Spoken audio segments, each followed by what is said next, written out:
time before they fly in the house and peck our eyes out.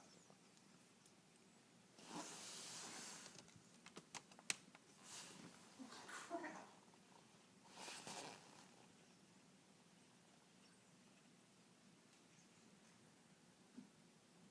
Now it's more like Stephen King's The Dark Half. I'm getting really spooky.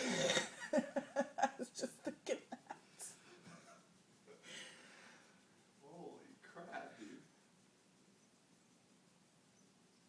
I wonder what would happen if I ran outside and made a big ruckus. They're all leaving.